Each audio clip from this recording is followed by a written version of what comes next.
ہل گئی، ایک دفعہ ایک سیاسی استحکام چلا گیا تو یہ سنبھال کوئی نہیں سکے گا۔ اور خاص طور پہ مجھے پتا تھا کہ یہ جو لوگ 30 سال سے اس ملک کے اوپر حکومت کر رہے ہیں اور جنہوں نے یہ سارا ملک کے مسئلے ان کے دور میں شروع ہوئے، تو مجھے پتا تھا کہ انہوں نے نہیں سنبھالنا۔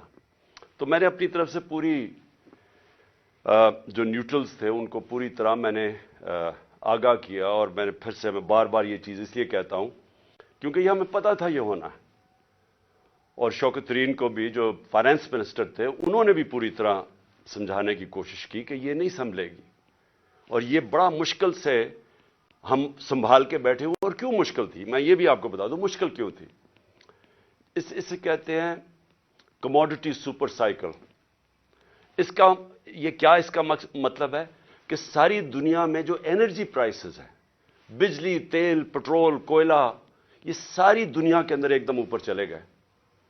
کرونا کے بعد جو کہ ایک سپلائی سائڈ کے اندر ڈسرپشن دنیا میں آئی، یعنی جو اس سے نیٹ ورکس ٹوٹے کیونکہ کرونا میں لاک ڈاؤن شروع ہو گئے، تو اس سے جو سب سے بڑا نقصان ہوا کہ جب سپلائیز ٹوٹی انرجی پروڈکٹس کی تو قیمتیں اوپر چلی گئی۔ تو ہم جب آخری دن ہمارے حکومتوں میں تھے تو جو تیل تھا وہ 110 سے $115 پہ چلا گیا پر بیرل۔ آج بھی اوپر بھی گیا، 70-75 سے لے کے آج 85 پہ ہے۔ تو جب ہم تھے تو جب تیل اوپر جاتا ہے تو سب کچھ اوپر چلا جاتا ہے، اور پھر جس طرح میں نے کہا کہ باقی بھی جو کوئلہ اور گیس یہ سب اوپر چلے گئے۔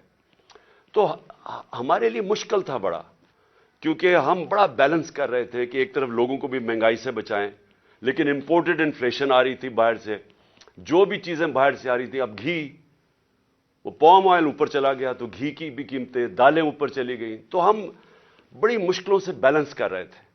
تو اس لیے ہم نے اپنی پوری کوشش کی بتانے کے لیے کہ دیکھیں اگر آپ نے اس وقت یہ سازش کو کامیاب ہونے دیا تو یہ سنبھلے گی نہیں۔ تو آج مجھے بڑا افسوس سے کہنا پڑتا ہے کہ ہم اب ادھر چلے گئے ہیں کہ میں نہیں کہہ رہا، یہ معیشت کے ایکسپرٹ سے آپ پاکستان میں پوچھ لیں، بلکہ باہر بھی جو مضمون لکھے جا رہے ہیں پاکستان پہ، فائنینشیل ٹائمز میں ابھی پاکستان کے اوپر مضمون آیا ہے، سارے اب ایک بڑا خوفناک اور خطرناک پاکستان کی ایک پکچر بتا رہے ہیں کہ ہم جا کدھر رہے ہیں۔ اب میں صرف آپ کو بتانا چاہتا ہوں کہ 2 دنوں میں 33 روپیہ گرا ہے ڈالر کے مقابلے میں، اور ان کے 9 مہینے میں 84 روپیہ گرا ہے ڈالر کے مقابلے میں۔ یہ کیوں گرا ہے؟ پہلے یہ سمجھیں کہ روپیہ کیوں گر رہا ہے۔ روپیہ اس لیے گرا ہے کہ ہماری تاریخ میں سب سے خطرناک سٹیج پہ ہمارے فورن کرنسی ریزروز پہنچ گئے ہیں۔ آج ہمارے جو فورن کرنسی ریزروز ہیں وہ 3.6 ارب ڈالر ہے۔ میں صرف آپ کو موازنے کے لیے ہندوستان کے بتانا چاہتا ہوں کہ ان کے میرے خیال میں 600 ارب ڈالر سے زیادہ ریزروز ہیں، تو ہمارے آج 3.6 ڈالر پہ ریزروز آ گئے۔ میں صرف آپ کو بتانا چاہوں کہ جب یہ نو کانفیڈنس کا یہ موشن داخل کروائی گئی تھی اسمبلی میں، اس وقت ہمارے ریزروز 16.4 ارب ڈالر تھے۔ ہم جب گورنمنٹ میں آئے تھے تو وہ 8 اور 9 ارب ڈالر کے بیچ میں تھے۔ ہم نے ان کو ادھر سے اٹھا کے تو 16.4 ارب ڈالر پہ ہمارے ریزروز تھے جب نو کانفیڈنس دائر ہوا یہ سازش کے تحت۔ تو جب ادھر سے 16.4 سے آج پہنچ گئے 3.6 پہ، اس سے کیا ہوا؟ روپے پہ پریشر پڑنا شروع ہو گیا اور روپیہ گرنا شروع ہو گیا۔ تو یہ میں آج آپ کو بتاؤں کہ ہمارے دور میں یہ بار بار کہتے تھے تباہی کر دی ہم نے، مہنگائی کی تباہی کر دی، اس کے مہنگائی کے اوپر میں بعد میں آتا ہوں، لیکن روپیہ گر رہا ہے۔ اور بڑی وہ اسحاق ڈار وہاں سے سٹیٹمنٹس دیتا تھا لنڈن میں جدھر فرار ہوا تھا کہ میں نے یہ ڈالر کر دی اور میں یہ کر دوں گا، اور آپ کو پتہ ہے آتے ساتھ بھی اس نے پھر بڑھ کے ماری۔ تو وہ جو 84 روپیہ گرا ہے ہمارا ڈالر کے مقابلے میں صرف 9 مہینے میں. اب اس کا اثرات کیا ہیں؟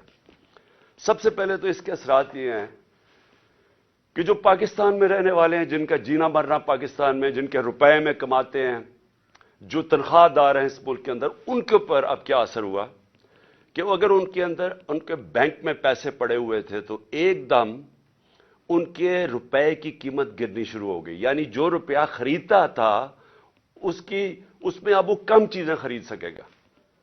لیکن جن کے پیسے باہر لندن میں اور آف شور اکاؤنٹس میں ڈالرز میں پڑے ہوئے ہیں، جنہوں نے بڑی محنت سے چوری کر کے پیسہ ملک سے باہر لے کے گئے ہیں، ان کی دولت میں اضافہ ہو رہا ہے. پاکستانیوں کی دولت میں کمی ہو رہی ہے، ان کی دولت اوپر جا رہی ہے. اور اس لیے میں ایک چیز بار بار کہتا ہوں، اور میں آج آپ سب کو یہ کہنا چاہتا ہوں، میری قوم غور سے میری بات سن رہے. کبھی کسی پارٹی کو ووٹ نہ دو جس کی لیڈرشپ کے پیسے ملک سے باہر پڑے. کیوں؟ کیونکہ اب ان کو کیا فرق پڑ رہا ہے؟ مجھے بتائیں. جو اس وقت ملک کے اوپر مسلط ہے، یہ زرداری اور شریف خاندان، ان کو کیا نقصان ہو رہا ہے؟ ان کے تو پیسے باہر پڑے ہیں. ان کے تو ہر یہاں سے جو پیسہ چوری کرتے تھے ہنڈیے والے سے باہر ڈالرز میں، اور جب منگوانا ہو تو پھر کسی پاپڑ والے اور چینی والے کے نام پہ منگوا لیا فیک اکاؤنٹس پہ، اور وہی زرداری نے کیا فیک اکاؤنٹس میں. یہ تو پیسہ اپنا باہر بھیج دیتے ہیں. لانچوں میں ان کے ڈالرز باہر جاتے ہیں. جہاز جاتا تھا تو دبئی جاتا تھا یا باہر چلے جاتے تھے پیسے. ان کے تو باہر پیسے پڑے ہیں. تو اثر کس کو ہو رہا ہے؟ اثر ہماری طرح کے لوگ جو اپنا سب کچھ بیچ کے، جنہوں نے باہر کمائی کی تھی. میں نے جب لندن کا اپنا فلیٹ بیچا تھا تو میں جب اپنا روپے میں، وہ پاؤنڈز کو روپے میں لے کے آیا تھا تو 90 روپے کا ایک پاؤنڈ تھا. آج 300 روپے کا پاؤنڈ ہے. تو ہم جو اس سے کیا ہوتا ہے؟ لوگ کیوں پاکستان میں پیسہ لے کے آئیں؟ لوگ باہر رکھیں. کیوں بیرون ملک پاکستانی اب پاکستان میں پیسہ لے کے آئیں؟ کیوں پاکستان میں سرمایہ کاری کریں جب روپیہ گرتا جا رہا ہے؟ وہ ڈالرز میں رکھیں تو ان کو نفع ہونا شروع ہو جاتا ہے. اس کے بہت دور کے نقصانات ہیں پاکستان کو. لیکن میں اب ذرا آپ کو، اپنی قوم کو صرف بتانا چاہتا ہوں کہ آپ کے اوپر، اب میں خاص طور پہ پاکستان کے تنخواہ دار طبقے سے بات کر رہا ہوں. جو بھی مزدور ہے، دہاڑی دار ہے، پولیس والے ہیں، فوجی ہیں، بیوروکریٹس ہیں، جو تنخواہ پہ گزارا کرتے ہیں، آج آپ سب غور سے سن لیں کہ یہ رجیم چینج کے بعد آپ کے اوپر اب کیا اثرات اس کے آنے والے ہیں. پٹرول جب ہم تھے، میں پھر سے یاد کرا دوں کہ انٹرنیشنل مارکیٹ میں تیل اس وقت $110 کے ارد گرد جا رہا تھا، تھوڑا اوپر تھوڑا نیچے. آج ابھی اوپر گیا ہے انٹرنیشنل مارکیٹ میں تیل، ابھی بھی وہ کو $85 کے قریب ہے. یہ $75 تک آ چکا تھا. لیکن ہمارے وقت پہ کتنا لیٹر بک رہا تھا پٹرول اور ڈیزل؟ 150 روپے لیٹر ہمارے دور میں پٹرول تھا اور 145 روپے ڈیزل بک رہا تھا. آج جو پٹرول اور ڈیزل ہے، وہ جب یہ روپیہ گرے گا تو روپے کی گرنے سے یہ اوپر چلا جائے گی اس کی قیمت. تو یہ اس کی قیمت اگر ٹیکسز مزید اور نہ لگائے گئے، 50 روپے لیٹر پٹرول اور 50 روپے لیٹر ڈیزل اوپر جائے گا یہ جو روپیہ گرا ہے. اس کے علاوہ میں چاہتا ہوں ذرا یہ رام سی چیزیں سنیں آپ، کیونکہ آپ کو پتا ہونا چاہیے کہ آج ہم کھڑے کدھر ہیں. اور یہ جب میں کہتا جا رہا تھا کہ ان کو نہ بلکہ الیکشنز کروا دو، وہ بہتر تھا بجائے کہ یہ لوگ پھر آئیں. اور یہ جو صرف ان کا تو مقصد اپنی چوری، اپنے کرپشن کیسز ختم کرنے تھے، اور وہ کر لیے انہوں نے.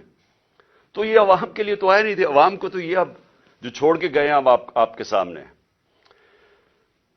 جب ہم چھوڑ کے گئے تھے تو 12% تھی مہنگائی، انفلیشن، جس کو CPI کہتے ہیں.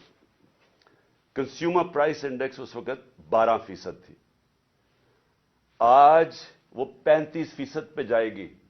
یہ جو اب روپیہ گرا ہے اس سے اب یہ جائے گی 35% کے اوپر. اور جو دوسری ایک اور جس کو کہتے ہیں سینسٹیو پرائز انڈیکس، وہ ہوتا ہے، وہ مہنگائی وہ چیزیں ہوتی ہیں جو لوگوں کے استعمال میں، کھانے پینے کی چیزیں، بجلی، گیس، جو عام لوگوں کو افیکٹ کرتی ہیں. وہ ہمارے دور میں ہم 16 روپے چھوڑ کے گئے تھے، اور یہ یاد رکھیں تب قیمتیں سب سے اوپر تھی. ساری یہ جو گھی کی امپورٹس تھیں، یہ ایڈیبل آئل، یہ سب سے اوپر تھا. تو ہم اس پیک کے اوپر تھے، تو تب وہ 16% تھی. یہ اب جائے گی 45 سے 50%. یعنی پاکستان کی تاریخ کے اندر یہ سب سے زیادہ مہنگائی ہوگی. اور جو چیزیں امپیکٹ ہو. اچھا، اسی دور میں صرف آپ کو بتا دوں، ہمارے دور میں 12% مہنگائی تھی. اس وقت ہندوستان میں 7% تھی. آج پاکستان میں 35% پہ چلی گئی ہے، ہندوستان میں 6% آ گئی ہے. تو وہاں مہنگائی کم ہوئی ہے. کیوں مہنگائی کم ہوئی ہے؟ کیونکہ انٹرنیشنل یہ جو کموڈیٹی سپر سائیکل ہے، قیمتیں نیچے آ گئی ہیں. تو وہاں 7 سے 6% آ گئی ہے، ہمارا 12 سے 35% پہ گئی ہے. تو سارے جو تنخواہ دار طبقے ہیں، آپ سوچ لیں کہ جب 35% مہنگائی ہوگی، آ گئی. مشکل وقت تھا ہمارے دور میں بھی، کرونا کا، انٹرنیشنل جو امپورٹڈ انفلیشن تھی اس کے ہمارے کنٹرول میں نہیں تھی، تو تب وہ سارے اوپر تھے. تو اب تو وہ نیچے آ رہے ہیں، لیکن پاکستان کے اندر آج مہنگائی بڑھتی جا رہی ہے. اور پھر سے جو تنخواہ دار طبقہ ہے وہ سب سے زیادہ اس سے متاثر ہوگا. جو میں عام آدمی کی اب بات کرتا ہوں، میں باقی لمبی چیزوں کے اوپر نہیں جاتا، لیکن میں صرف ایک عام آدمی جس کی بنیادی ضروریات آٹا ہے، ایک عام گھرانہ ہے، جو ہم نے اندازہ لگایا ہے کہ ایک عام گھر ہے، اس کے اوپر جو اب آٹے کا خرچہ آئے گا، کیونکہ ہمارے دور میں آٹا تھا، آٹا گیا ہمارا 60 روپے، اور آج وہ گیا 150 روپے پہ. یعنی تقریباً 2.5 گنا سے بھی تھوڑا زیادہ. تو آٹا جو عام لوگ، ایک ہم نے اندازہ لگایا اب 18,000 روپیہ صرف ایک گھر صرف روٹی لینے پہ خرچ کرے گا. تو کمائی صرف جائے گی ان کی، جو بھی پیسہ کمائیں گے 18,000 روپے ادھر. جو عام آدمی استعمال کرتا ہے پیاز، ہمارے دور میں 44 روپے کلو تھا، آج وہ چلا گیا 230 روپے کلو. تو اگر روٹی آ بھی گئی تو اس کے لیے، پیاز کے لیے آپ کے سامنے، اور مرغی دگنی ہو گئی. اب بجلی پہ آ جائیں. دیکھیں بجلی جو ہے نا، یہ آپ سمجھ جائیں کہ یہ اب آ گئی. جو بجلی کے بل ہیں، لوگ پہلے سے شور مچا رہے تھے، ہمارے دور میں بھی لوگ شور مچا رہے تھے، کیونکہ بجلی سب کو افیکٹ کرتی ہے. تو ہمارے 16 روپے یونٹ بجلی تھی تب، آج 36 روپے یونٹ ہے. لیکن اب اس کے یہ جو روپے گرنے کے بعد یہ پہنچ جائے گی، اس میں 8 روپے یونٹ مزید اضافہ ہوگا. گیس 47% گیس کی قیمتوں میں اب اضافہ ہوگا. اور ایک یہ سوچ رہے ہیں، ان کو کہا جا رہا ہے کہ آپ پچھلی جولائی سے گیس کی قیمتیں وصول کریں، 47% بڑھا کے ان کو وصول کریں. اس کا امپیکٹ عام لوگوں کو تو میں نے بتا دیا آپ کے اوپر کیا ہوگا، لیکن میں اب آپ کو بتاؤں کہ اس کا امپیکٹ پوری معیشت کے اوپر کیا ہوگا. سب سے بڑا اس کے اوپر امپیکٹ ہوگا پاکستان کی گروتھ ریٹ. یعنی جو دولت میں اضافہ ہوتا ہے، جس کو گروتھ کہتے ہیں دولت میں، وہ اس پہلے گر رہا تھا. انڈسٹری بند ہو رہی تھی، کسان متاثر تھا. کسان نے صرف یوریا کے اوپر، ہم نے کیلکولیٹ کیا ہے کہ یوریا کی جو قیمت بڑھی ہے، 60 ارب روپیہ کسانوں کا گیا ہے صرف اضافی یوریا کی قیمت پہ. یہ جو گندم کی فصل اگانی ہے، جو اگائی تھی انہوں نے، یہ جو ابھی کٹے گی مارچ اور اپریل میں، 60 ارب روپیہ صرف گندم اگانے کے لیے یوریا پہ ایکسٹرا ان کو اضافہ اس کی مہنگائی کی وجہ سے افیکٹ ہوا ہے. ہماری انڈسٹری بند ہو رہی ہے. آج پاکستان کے اندر بے روزگاری بڑھ رہی ہے. بے روزگاری اس لیے بڑھ رہی ہے کہ انڈسٹریز، ایکسپورٹ انڈسٹری، وہ ساری متاثر ہو رہی ہیں. پاکستان کی ایکسپورٹس گر رہی ہیں.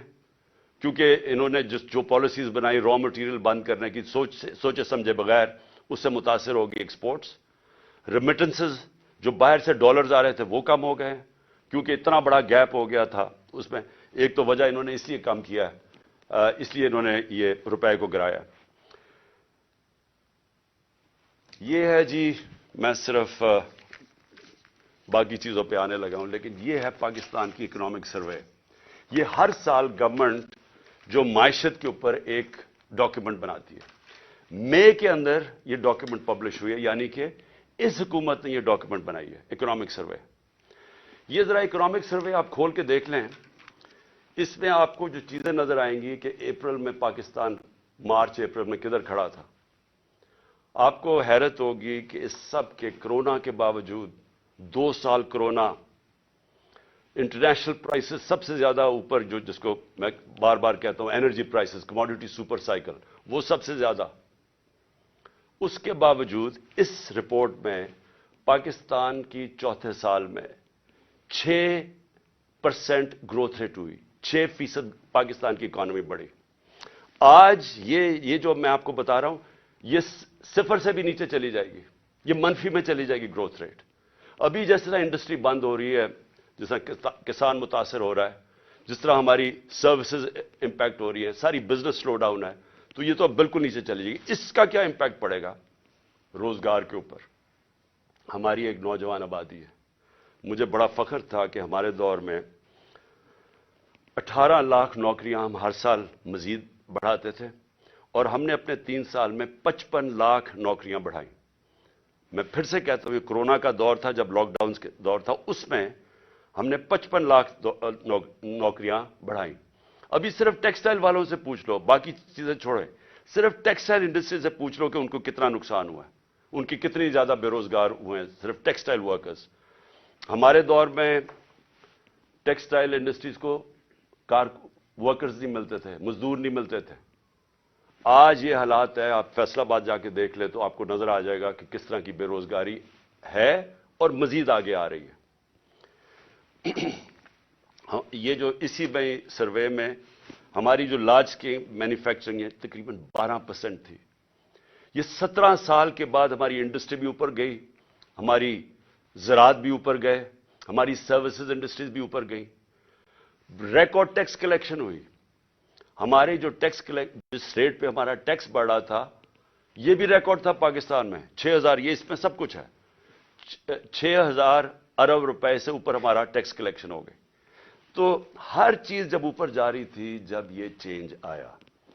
اب میں اس کی ذرا آپ کو اگلی چیز بتاتا ہوں کہ اب ہم ملک جا کس طرف رہا ہے. میں اس لیے یہ کہنا چاہتا ہوں کہ مجھے اب سب سے پہلے تو خوف آ رہا ہے کہ جب میں نے پہلے بات کی تھی کہ یہ جب معیشت نیچے چلی جائے گی اور ان کے ہوتے نیچے جائے گی، کیونکہ اسحاق ڈار جب 99 میں جب چھوڑ کے گیا تھا معیشت، تو تب بھی وہ لائف سپورٹ مشین پہ تھی، اور اس کے بعد 2018 میں بھی وہ بری طرح چھوڑ کے گیا تھا، ایکسپورٹس میں کوئی اضافہ نہیں تھا. اور اب آ کے اس نے وہاں لے گیا ہے کہ پاکستان کی نیشنل سیکیورٹی کو خطرہ ہے. میں اس لیے یہ کہہ رہا ہوں کہ جن لوگوں نے اب بیل آؤٹ کرنا ہے پاکستان کو، اس میں سے جو نکالیں گے، جو ہم اب ان سے بھیک مانگیں گے، کیونکہ ہماری آمدنی کی اب تو ہے ہی نہیں.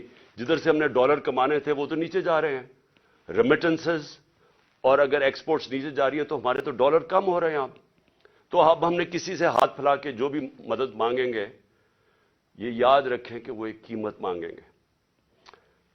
خدا نہ خواستہ وہ اس طرف نہ جائیں جو اب سری لنکا کو انہوں نے کہا کہ 50% اپنی فوج کم کرو. مصر کو بھی IMF نے کہا کہ اپنے فوج کے خرچے کم کرو. تو جو بھی اب بیل آؤٹ کرے گا وہ اب کنڈیشنز دے گا. تو پہلی تو کنڈیشنز میں نے آپ کو بتا دیں کہ ابھی انہوں نے مزید اور ٹیکسز لگانے ہیں، کیونکہ ہماری ٹیکس کلیکشن گر گئی ہے. 400 ارب روپے کے ٹیکسز لگانے ہیں، تو وہ بھی مہنگائی پیدا کرے گا. انہوں نے یہ جو پٹرول اور ڈیزل اور بجلی کی قیمتیں بڑھانی ہیں، تو وہ اور مہنگائی کرے گا. تو عام آدمی کو سارا کچھ افیکٹ کرے گا. لیکن سب سے زیادہ کہ یہ ملک ایک بڑا خواب پاکستان، اس کی سیکیورٹی کی ہر اس پاکستانی کو فکر ہے جس کا جینا مرنا اس ملک میں. وہ لوگ جن کا سٹیک پاکستان میں نہیں ہے ان کو اس کی فکر نہیں ہے، ان کو تو باہر بیٹھے ہوئے ہیں، جب مشکل آتی ہے باہر چلے جاتے ہیں۔ مسئلہ یہاں پاکستان کے لوگوں کو ہے، اور یہ میرا سب سے پہلے میں آپ کو بتاؤں کہ میرا یہ خطرہ ہے۔ دوسرا مجھے جو خوف آ رہا ہے وہ یہ کہ جن لوگوں نے، اور یہ جو چند لوگ تھے جنہوں نے یہ رجیم چینج کے اندر پوری سازش کر کے گرائی تھی گورنمنٹ، مجھے خوف ہی آ رہا ہے کہ انہوں نے کوئی یہ پچھلے 8 مہینے میں کوئی سبق نہیں سیکھا، بجائے یہ جلدی ریئلائز کرتے کہ یہ غلطی ہو گئی ہے، اور یہ غلطی ٹھیک کرنے کا تو صرف ایک ہی طریقہ تھا جو میں پہلے دن سے کہہ رہا تھا جب ہماری گورنمنٹ گرائی، کہ صاف اور شفاف الیکشن کروا دیں۔ اس کے علاوہ تو کوئی دوسرا طریقہ نہیں تھا۔ بجائے اس طرف جانے کے، مزید اور پاکستان کو دلدل میں ہم نیچے جاتا جا رہا ہے۔ کیسے ہو یہ رہا ہے کہ عوام کے خوف سے کہ عوام نے اب سوال پوچھنے ہیں، اب سارے تنخواہ دار طبقہ، مزدور، کسان سب اب سوال پوچھیں گے کہ یہ جو آپ سازش کے تحت ان لوگوں کو اوپر لے کے آئے تھے، کون ذمہ دار تھے اس کے؟ قوم سوال پوچھے گی۔ تو اس کے منہ بند کرنے کے لیے اب ساری حرکتیں ہو رہی ہیں، بجائے یہ کہ وہ قوم کو فیصلہ کرنے دے کون کس کو وہ لانا چاہتے ہیں، ایک جمہوری طریقے سے، ایک صاف الیکشن سے وہ قوم الیکٹ کر لے وہ لوگوں کو جس کو بھی وہ لے کے آئے، اور وہ اس کو مینڈیٹ دے کہ ہمیں اب اس مشکل وقت سے نکالیں۔ الٹا دوسری طرف نکل گئے ہیں۔ جو اس وقت طاقتور لوگ پیچھے بیٹھے ہوئے ہیں، مجھے خوف آ رہا ہے کہ وہ پاکستان کو کدھر لے کے جا رہے ہیں۔ سب سے پہلے وہ پاکستان کی جمہوریت کو تباہ کرنے پہ تلے ہوئے ہیں۔ ہر حرکت ابھی یہ کی جا رہی ہے کہ ملک کو ایک فیشزم کی طرف، ایک خوف اور ہراساں پھیلایا جا رہا ہے۔ یہ میں پچھلے 7 مہینے سے دیکھ رہا ہوں۔ میں بار بار کہتا ہوں کہ میں نے جنرل مشرف کا مارشل لاء دیکھا ہے۔ میں آپ کو یقین سے کہتا ہوں کہ کبھی اس طرح کا خوف، جس طرح کی فیشسٹ طور طریقے استعمال کیے جا رہے ہیں، میں نے کبھی ایسا نہیں دیکھا۔ وہ حرکتیں کی جا رہی ہیں ان لوگوں کو، ہم جو اس وقت بیٹھے ہوئے ہیں اپوزیشن میں، کہ ایک ملک کے غداروں سے ایسے کیا جاتا ہے۔ میں تو یہ سوچتا تھا نا کہ ملک کا کوئی غدار ہو تو اس سے اس طرح کی چیزیں کی جائیں، کوئی بیرونی ملک سے کوئی اسپائے آیا ہوا کلبوشن ٹائپ، اس سے میں نے کبھی نہیں یہ سوچا تھا کہ اپنے لوگوں سے اس طرح کے جو اسٹریٹجی، جو ٹیکٹکس استعمال کی جا رہی ہیں، اور جو کبھی کسی کو اعظم سواتی کو جو اس کے اوپر ظلم کیا صرف خوف پھیلانے کے لیے، فواد چودھری اس کو اٹھا لیا جس طرح، اور رات کے اچھا آتے بھی ہیں، چلے دن کے وقت آ کے اٹھائیں، وارنٹ دکھا کے اٹھائیں، رات کے اندھیرے کے اندر صبح کے 3 بجے اعظم سواتی کو، 6 بجے صبح فواد چودھری کو، یعنی ہم کوئی قوم کے مجرم ہیں؟ اور اس کے علاوہ جو میڈیا سے کیا، جو ارشد شریف سے کیا، میڈیا کے لوگوں کی صرف آواز بند کرانے کے لیے، اس ملک کی جمہوریت ختم کرنے کے لیے، تاکہ لوگوں کو ڈر سے کہیں لوگ ان چوروں کے پیچھے لگ جائیں۔ ساری کوشش کی جا رہی ہے کہ ہم گھبرا کے، ڈر کے ہم کہیں جی چلیں ٹھیک ہے جی یہ چوری قبول ہے۔ میں آج اپنی قوم کو بھی بتانا چاہتا ہوں، اور وہ لوگ جو یہ کر رہے ہیں ان کو بتانا چاہتا ہوں کہ آپ ملک کو ادھر دھکیل رہے ہیں، یہ ساروں کے ہاتھوں سے نکل جانا ہے۔ ابھی اس طرف تقریباً پہنچ گئے ہم۔ یہ جو معیشت سے ہوا ہے، یہ جو مہنگائی آ رہی ہے، اور ایک طرف مہنگائی آ رہی ہے، دوسری طرف بے روزگاری آ رہی ہے، اور تیسری طرف تنخواہ دار طبقہ ہے۔ جب اس کی تنخواہ ختم ہو جائے گی 10-12 دنوں کے اندر، وہ کیسے گھر گزارا کریں گے؟ تو یہ تو ابھی آواز اٹھنے والی ہے اس قوم کے اندر، اور اس کے اندر جو ایک جمہوری طریقہ اسے نکالنے کا، ایک سیاسی استحکام پیدا کرنے کا، اس کو ختم کر کے اور زیادہ خوف اور ہراساں پھیلایا جا رہا ہے، اور کونے سے لگایا جا رہا ہے جو ملک کی سب سے بڑی جماعت ہے۔ اور اس سے کیا ہوگا؟ اس سے پاکستان مزید دلدل میں پھنسے گا۔ ہمارا اس وقت حالات یہ ہیں کہ معیشت تو جا ہی رہی ہے، پاکستان کے چن کے ادارے تباہی کی طرف جا رہے ہیں۔ پارلیمنٹ، فیڈرل پارلیمنٹ کی کیا حیثیت رہ گئی جب راجہ ریاض اپوزیشن لیڈر بن گیا؟ وہ پارلیمنٹ کیا ہے جدھر اپوزیشن ہی نہیں ہے؟ جو کہتا ہے میں نون لیگ سے ٹکٹ لڑوں گا وہ اپوزیشن لیڈر بن گیا، تو پارلیمنٹ ختم۔ ایف آئی اے کا کام ہے کرپشن پکڑنا، ایف آئی اے کا کام ہے جرم کو پکڑنا. ایف آئی اے کو صرف شہباز شریف کو وہ منظور چپڑاسی اور وہ جو 16 ارب روپے کی ان کی چوری پکڑی تھی، اس کو مٹانے کے لیے، اس کو دبانے کے لیے ساری ایف آئی اے تباہ کر دی ہے. ایف آئی اے میں اپنے وہ چمچے ڈال دیے. ان سے کیا کر رہے ہیں کہ انتقامی کارروائی شروع کروا دی ہے ہر ایک کے اوپر. کہ میرے اوپر 70 کیسز کیے ہوئے ہیں، 70 ایف آئی آرز ہیں میرے پہ. ساری ٹاپ لیڈر جس سے ڈر لگتا ہے اس کو پکڑ لیتے ہیں، اس کے اوپر ایف آئی آر کاٹ دیتے ہیں. تو یہ کیا، اس سے کیا ہمارے منہ بند ہو جائیں گے؟ اس سے کیا ملک ٹھیک ہو جائے گا؟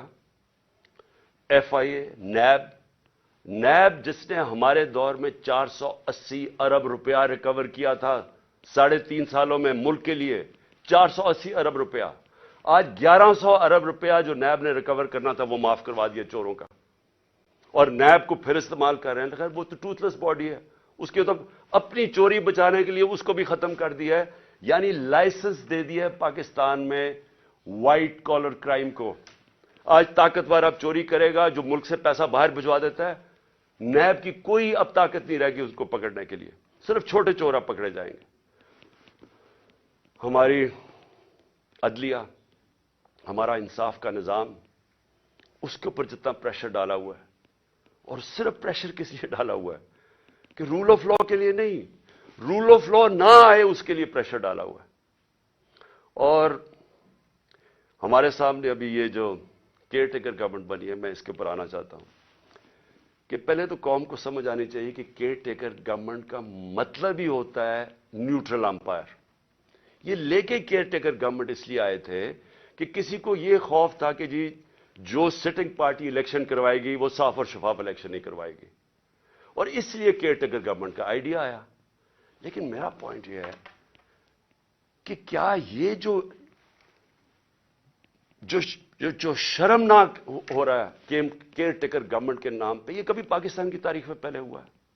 کبھی ایسا ہوا ہے کہ کیئر ٹیکر گورنمنٹ ہمارے بدترین مخالف کو وہاں بٹھا دیا، یہاں بھی اور پختونخوا کے اندر بھی؟ وہ بھی جب آپ کیبنٹ دیکھیں تو اس کا تحریک انصاف، سارے جو اینٹی تحریک انصاف ہے وہ وہاں کیبنٹ میں آ گیا، اور یہاں اس کو بٹھا دیا اور آتے ساتھ ہی کارروائیاں شروع کر دی ہیں جو فواد چودھری سے کی ہیں، اور باقیوں کے اوپر اب ایف آئی آرز بنا رہے ہیں. کیا یہ ہے نیوٹرل کیئر ٹیکر؟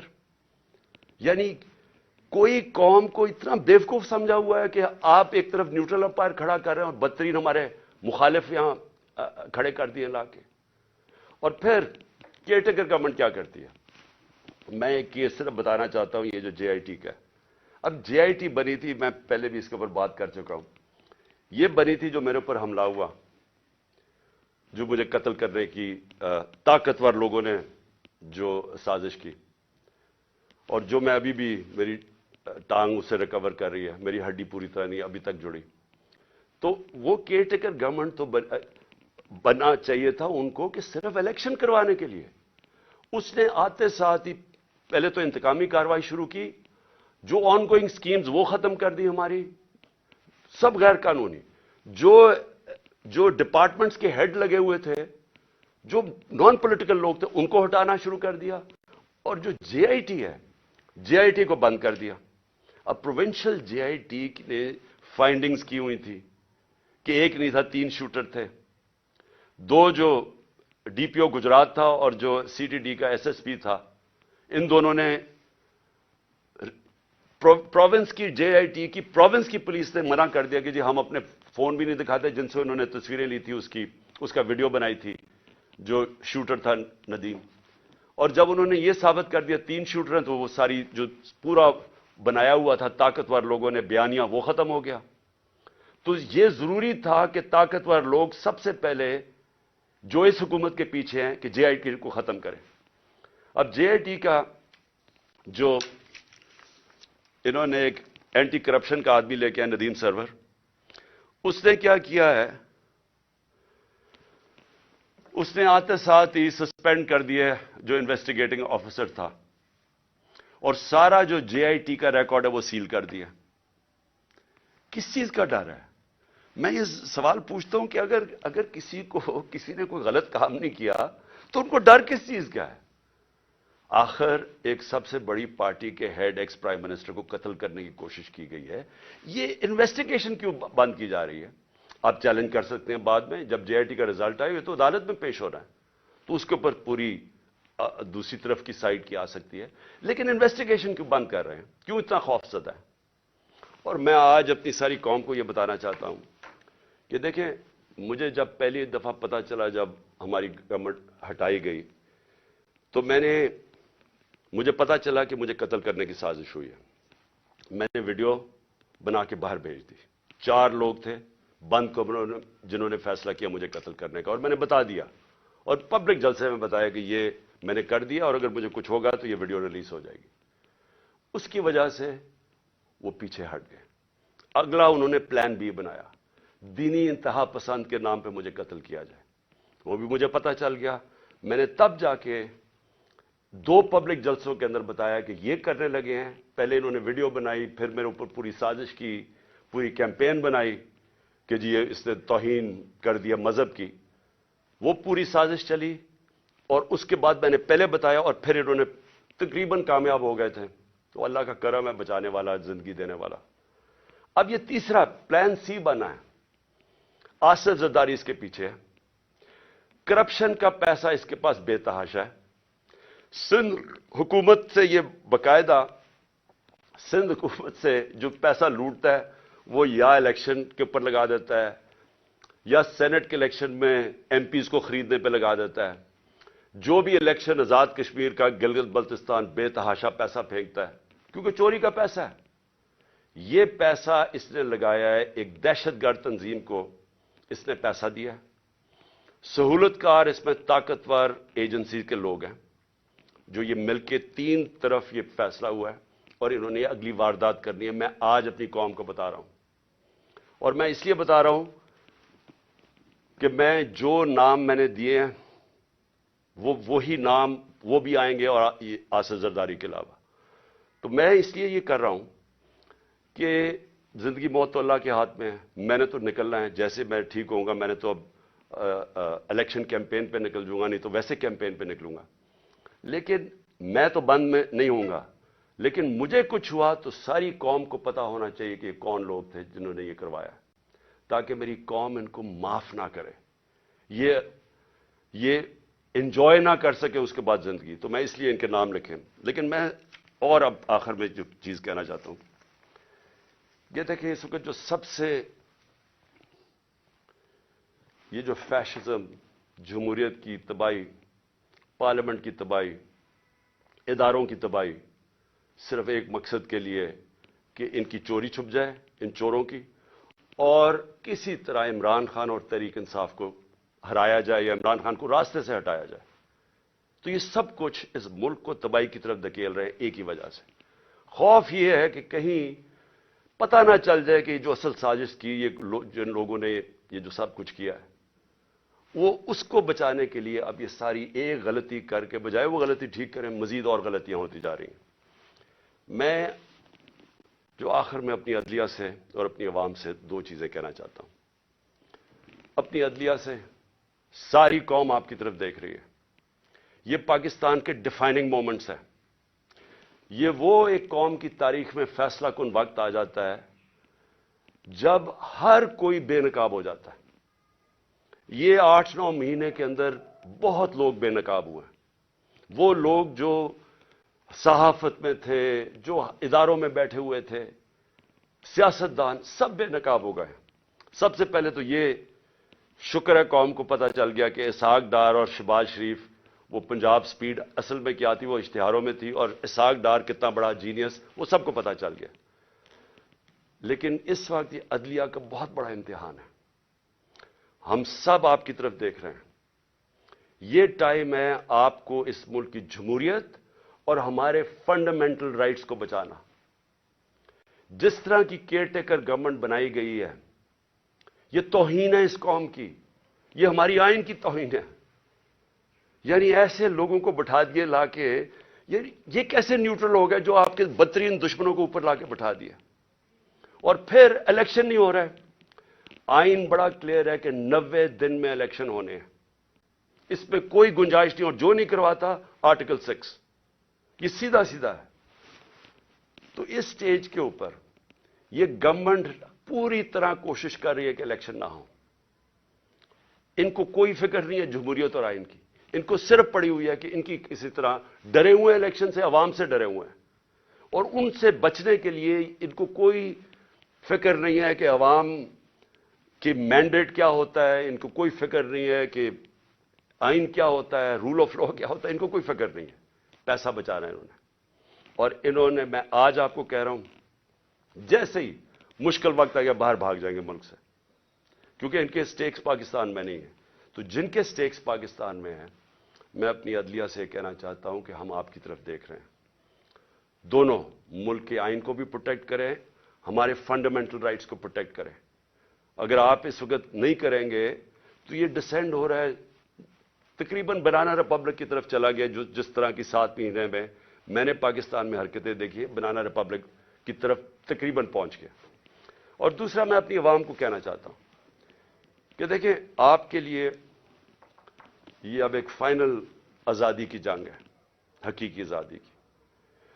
اس وقت خوف پھیلایا جا رہا ہے کہ جی فلانے کو پکڑ لیں گے, یہ پکڑ لیں گے, جو بھی کر دیں گے. دیکھیں, یہ جو خوف کی غلامی ہے, یہ بدترین غلامی ہے. سارے دنیا کے فرعون جو آئے ہیں وہ خوف کی وجہ سے لوگوں کو غلام بناتے تھے, اور جب بھی خوف کا بت ٹوٹتا تھا لوگ آزاد ہو جاتے تھے. لیکن لوگوں کو جدوجہد کرنی پڑتی ہے, گھر بیٹھے بیٹھے آزادی نہیں ملتی. آپ کو سب کو تیار ہونا پڑے گا جدوجہد کرنے کا. میں آپ کو اپنی طرف سے بتا دوں کہ جب تک میں زندہ ہوں, میں اس سسٹم کا, کرپٹ سسٹم کا, ان چوروں کا, جو بھی مجھے غلام بنانے کی کوشش کرے گا, میں اپنی ملک کی اور اپنی آزادی کے لیے لڑوں گا. آخری سانس اور آخری گیند تک لڑوں گا. لیکن میں اپنی قوم کو آج کہنا چاہتا ہوں کہ دیکھیں, تاریخ کے اندر یہ کبھی کبھی ایسے وقت آتے ہیں کہ آپ اپنے آپ کو آزاد کر لیں. آپ اگر اس کو چپ کر کے بیٹھ گئے, اور جس طرح کا یہ ظلم کا نظام بنتا جا رہا ہے اور مزید ظلم بڑھتے جائیں گے, جس طرح ٹائم گزرے گا, انہوں نے اور زیادہ ظلم کے ذریعے آپ کو غلام بنانا ہے. جس طرح آپ اپنی آزادی کے لیے اور اپنے حقوق کے لیے کھڑے ہوتے جائیں گے, اللہ کی مدد آپ کے اوپر آئے گی. جہاد ہے ہی انصاف کے لیے جدوجہد کرنا, اس کو جہاد کہتے ہیں, اور یہ اللہ نے ہمارے پہ سب پہ فرض کیا ہے. تو میں آپ سب کو آج اپیل کر رہا ہوں آپ کے لیے کہ آپ نے آنے والے دنوں میں جس طرح کہ یہ ہمیں کوشش کر رہے ہیں کہ عوام کی آواز بند کرنے کی, ہمیں غلام بنانے کی, آپ نے جدوجہد کے لیے تیار رہنا ہے. میں انشاءاللہ پھر سے آپ کو بتا دوں کہ میں اس کے لیے پوری طرح تیار ہوں. میں آخری دم تک کھڑا ہوں گا, اور آپ نے اس ملک کے مستقبل کو بچانے کے لیے آپ نے کھڑے ہونا ہے. معیشت کا آپ نے دیکھ لیا حالات, آپ نے دیکھ لیے کہ یہ جس طرح کی مہنگائی, 50 سال میں ایسی مہنگائی نہیں آئی جو اب آئی ہے, اور مزید ابھی اور آگے آئے گی. اور یہ صرف یہ سمجھ رہے ہیں کہ اگر آپ کو ڈرا دھمکا دیں گے اور میڈیا کے پیسے دے کے چند لوگوں کو اپنے ساتھ ملا کے, تو اس طرح بھیڑ بکریوں کی طرح آپ کو دبا دیں گے, یہ اس کے پر امید لگا کے بیٹھے ہیں. انسان کے حقوق ہوتے ہیں, جانوروں کے حقوق نہیں ہوتے. انسان اگر اپنے حقوق کے لیے نہیں کھڑا ہوتا تو وہ جنگل کا قانون بن جاتا ہے اور وہ جانوروں کا نظام آ جاتا ہے. تو مجھے امید ہے کہ میں آپ تیار رہیں. آنے والے دنوں میں اگر انہوں نے ہمارے پہ ظلم کیا, ہم سب کھڑے ہوں گے. میں آپ کے ساتھ کھڑا ہوں گا. چند ہفتے, زیادہ سے زیادہ 2 ہفتے انشاءاللہ میں کھڑا ہو جاؤں گا, اور میں انشاءاللہ پھر نکلوں گا. پاکستان زندہ باد.